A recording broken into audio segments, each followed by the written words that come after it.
SOS blatantly lied about the location of their offices and the existence of some of their operating with lies and inconsistencies. The logical conclusion is to not mess with them. Hey guys, so this is part 2 of my first video of the first part of the SOS lawsuit. Before I get into it, don't forget to subscribe, comment, like, do all those good things. No banger today, but because I just want to get this done. Like, I'm tired. But so we stopped on part 1, so we're going to get into part 2, which is SOS is a technology company that purportedly provides marketing, data, technology, and solutions for emergency rescue services. When the company went public in April 2017, it was known as China Rapid Finance Limited and claimed to focus on peer-to-peer micro-lending business. The company later changed its name to SOS Limited in July 2020 and sold its peer-to-peer micro-lending business in August 2020, rebranding itself into an emergency services business. In 2021, the company again shifted its business focus, this time to cryptocurrency mining. Honestly, this just seems sketchy. It seems sketchy because what the hell is going on?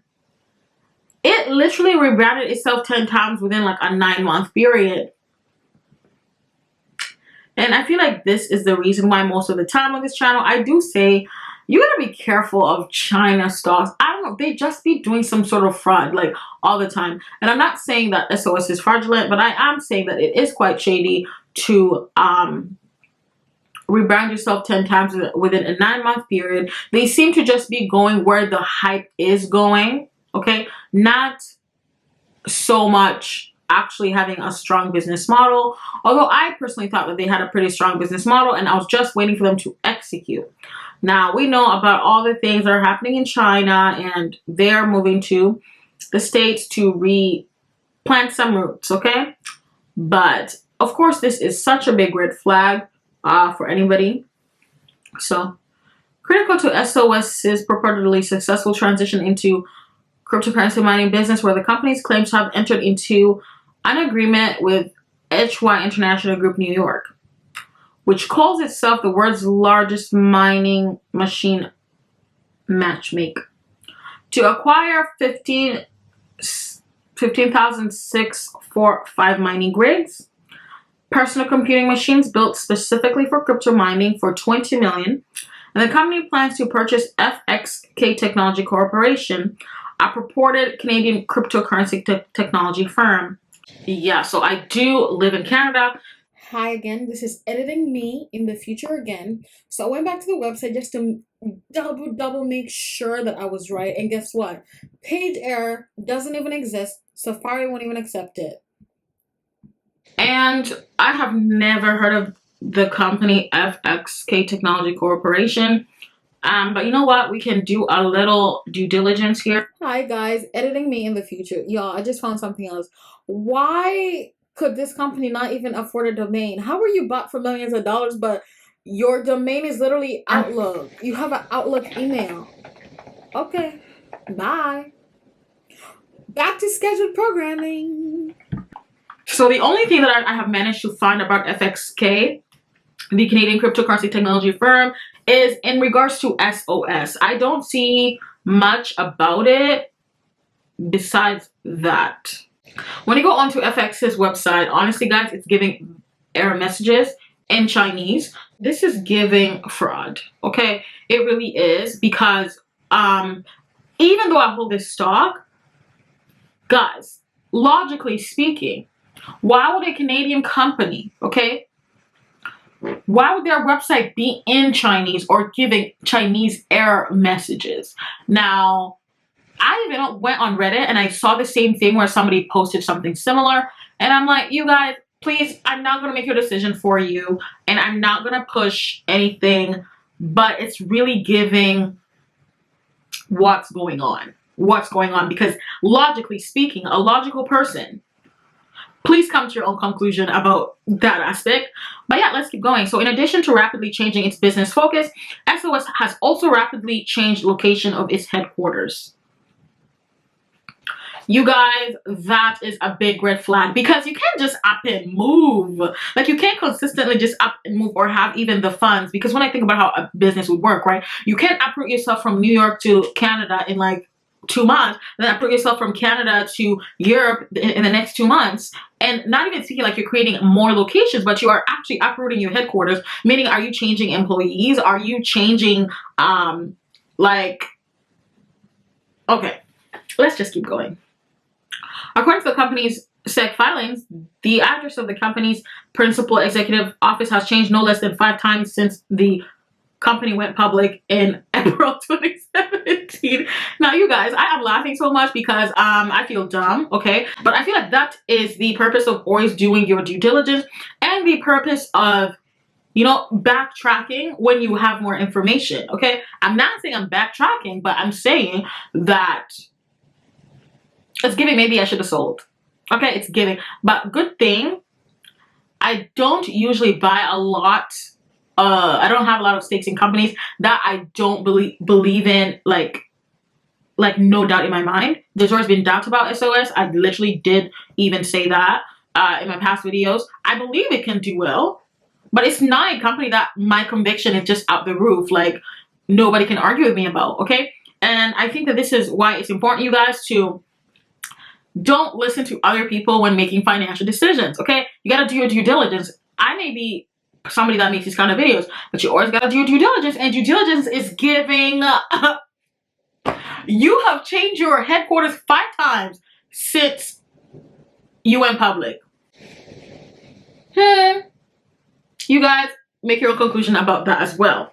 So, throughout the class period, defendants made materially false and misleading statements regarding the company's business, operations, and compliance policies. Now, specifically, defendants made false and or misleading statements and or failed to disclose that 1, SOS had misrepresented the true nature, location, and or existence of at least one of the principal executive offices listed in the SEC filings.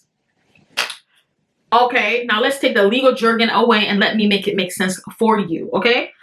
Basically, SOS blatantly lied about the location of their offices and the existence of some of their offices. Now, for example, SOS may have said that their headquarters are, let's say, Toronto, downtown, Bay Street, floor 25, okay? And they were never there, okay? And let's say floor 25 Bay Street actually had Neo. Okay. Not only that, HY and FXK were either undisclosed related parties and or entities fabricated by the company.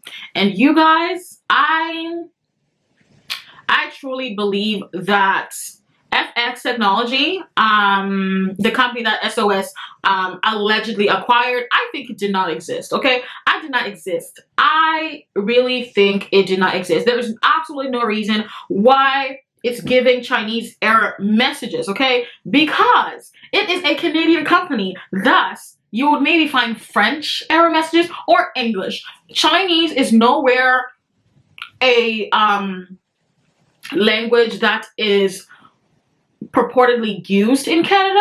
We've only got French and English. Maybe some areas have predominantly Chinese people, and maybe their stores will be Chinese names, and they'll have Chinese as another language at that bank.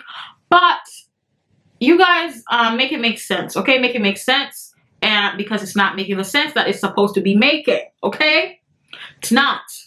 The company had also misrepresented the type and or existence of the mining rigs that they claim to have purchased. Now, I have actually made videos in the past giving updates on SOS, and I did tell you guys that I was pretty happy that they were actually able to acquire some more mining rigs, but it seems like they didn't even exist, okay? The mining rigs that they claimed to purchase didn't even exist. And as a result of this, the company's public statements were materially false and misleading at all relevant times.